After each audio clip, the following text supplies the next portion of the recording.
आप सोच रहे होंगे कि मैं क्या सोच रहा हूँ। मैं सोच रहा हूँ कि आज कैसे महाराज बिना मुझे साथ लिए पड़ोसी राज्य के राजा से मिलने चले गए। वैसे महाराज जैसा शूरवीर तो कोई नहीं है, लेकिन फिर भी मन में कुछ गड़बड़ लग रही है। खैर, जो होगा देखेंगे, और देखेंगे तो जानेंगे, और जानेंगे तो समझेंगे।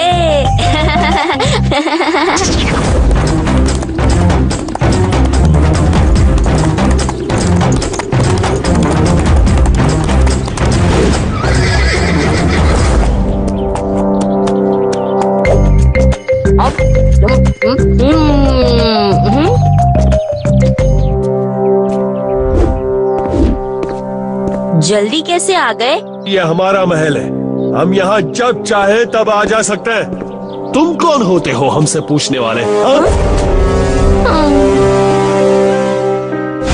सेनापति, हम अपने राज्य की सीमाओं को और बढ़ाना चाहते हैं। लेकिन महाराज, उसके लिए तो हम जानते हैं, उसके लिए हमें पड़ोसी राज्यों पर आक्रमण करना होगा।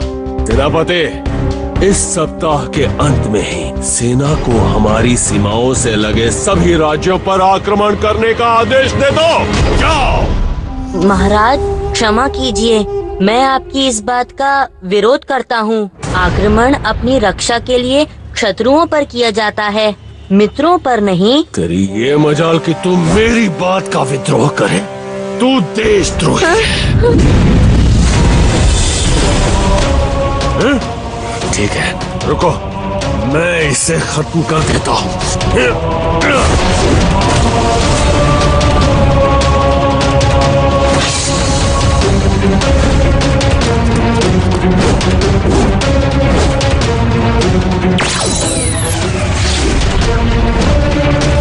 महाराज, ये आपको क्या हो गया है? सैनिकों, पकड़ लो इसे। महाराज का बर्ताव कुछ अजीब है, और वो चक्र भी नहीं निकाल पाए। कुछ तो गड़बड़ है। हाँ, मुझे इसका पता लगाना ही होगा। रे अंगूठी, खोल दे तू ये राज, क्यों बदले बदले से है महाराज। ये तो काला पहाड़ है। और ये क्या? ये कैसी अजीब सी चिड़िया है? इस राज को जानने के लिए मुझे काले पहाड़ पर जाना होगा।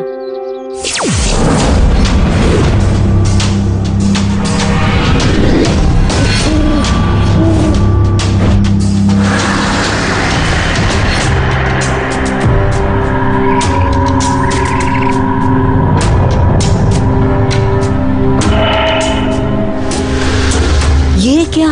चमचम चुड़ैल, खोपड़ी और डम डम दमा की लाश।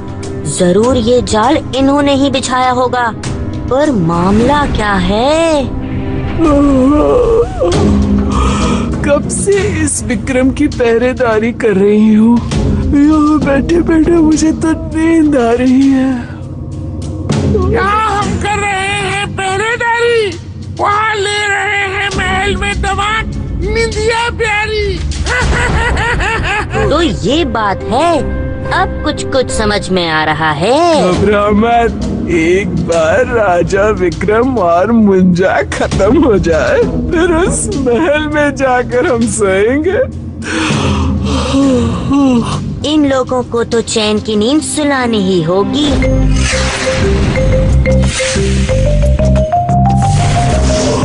मुझे तो बहुत नींद आ रही है मुझे भी निंदिया प्यारी।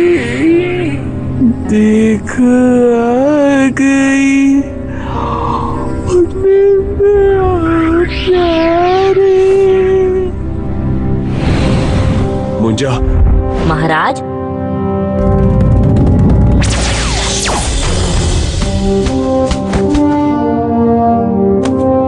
महाराज आप चिंतित न होइए, अब मैं आ गया हूँ। वाह मुंजा, तुम फिर से ठीक समय पर आ गए। अब इसके पहले कि वो जाग जाए, जल्दी चलो। उसकी चिंता मत कीजिए महाराज, वो लोग लंबी नींद सोएंगे, नींद की रेत। शाबाश मुंजा, पर तुमने मुझे ढूंढ कैसे लिया? कुछ अपनी होशियारी से, बाकी अपनी अंगूठी की मदद से। ये तो बताइए महाराज, आप इस शरीर में आए कैसे? भलाई करने गया और डम डम डमाक की जाल में फंस गया। उस दिन जब मैं काली माँ के मंदिर से पूजा करके वापस लौट रहा था तो मुझे कहीं से रोने की आवाज सुनाई दी। झाड़ी के पीछे झांक कर देखा तो एक अजीब सी चिड़िया रो रही थी और फिर उसे पूछने पर पता चला इस मनहूस राज्य में आके घोंसला बनाते मेरे पति की मृत्यु हो गई। अब मैं और मेरा बेटा जी कर क्या करेंगे? मैंने उसका घोंसला बनाने में मदद करनी चाहिए, लेकिन उसने मुझे ये कहकर रोक लिया कि हम सिर्फ अपने पति के हाथ से बने घोंसले में ही रहते हैं। अब ये संभव नहीं है राजा विक्रम। यहाँ रोते रोते मुझे भी मेरे प्राण त्यागने होंगे। तब मैंने इंद्रदेव के दिए हुए मंत्र से उसके पति के शरीर में प्रवेश कर लिया। ओम यम क्लीम फट, ओम यम क्लीम फट।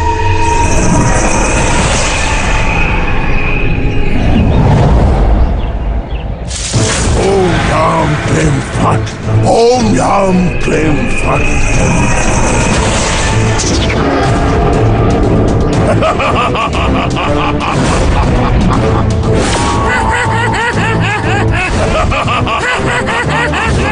मैंने भागने की कोशिश की पर उसके जादू के बल से डमडम ने मुझे अपने वश में कर लिया और यहाँ कैद कर दिया। अच्छा, तभी मैं सोचूं कि हमारे महाराज कैसे बुरे हो गए। महाराज, अब देखिए कैसे मैं इन लोगों को ठीक करता हूँ। चलो मुंजा, अब मुझे किसी भी तरह इस चिड़िया की शरीर से निकलकर अपने शरीर में प्रवेश करना ही होगा, नहीं तो वो दुष्ट तांत्रिक यहाँ से बच के नहीं जा सकते। अब तुम दोनों की आत्मा को मैं मुक्त कर दूंगा, क्योंकि अब मैं विक्रम हूँ, समस्त शक्तियों का मालिक।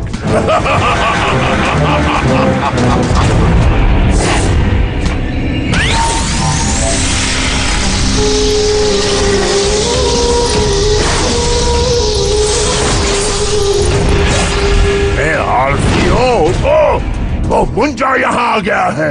क्यों उठा रहे हो वो डमडम? तुम मुझे नहीं मार सकते क्योंकि ये शरीर विक्रम का है।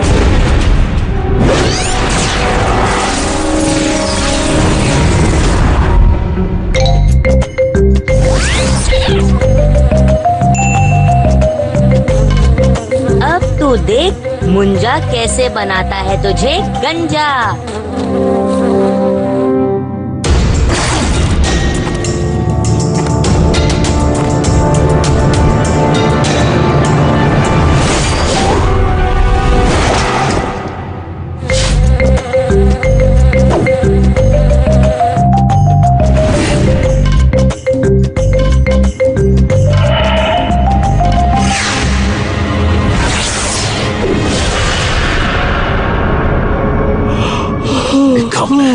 किसी काम के नहीं, अब मुझे ही मुंजा को खत्म करना पड़ेगा।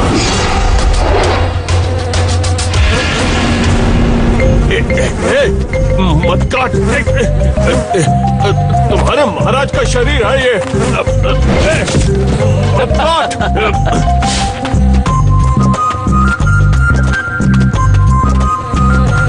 मुझे इस शरीर से निकलना ही होगा।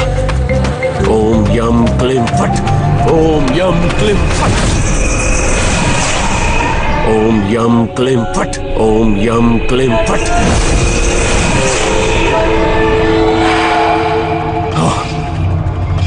आखिरकार मैं अपने शरीर में आ ही गया। अब देखता हूँ इस डमडम को। हिम्मत है तो उठा तलवार और मेरे वार का सामना कर। हमारे वार का सामना महाराज? तेरा सारा खेल खत्म कर दिया मुंजा।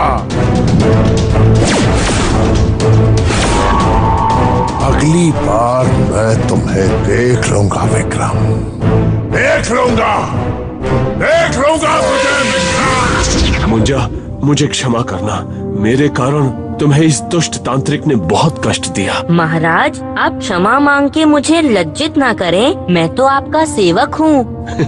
सेवक बाद में, पहले मित्र।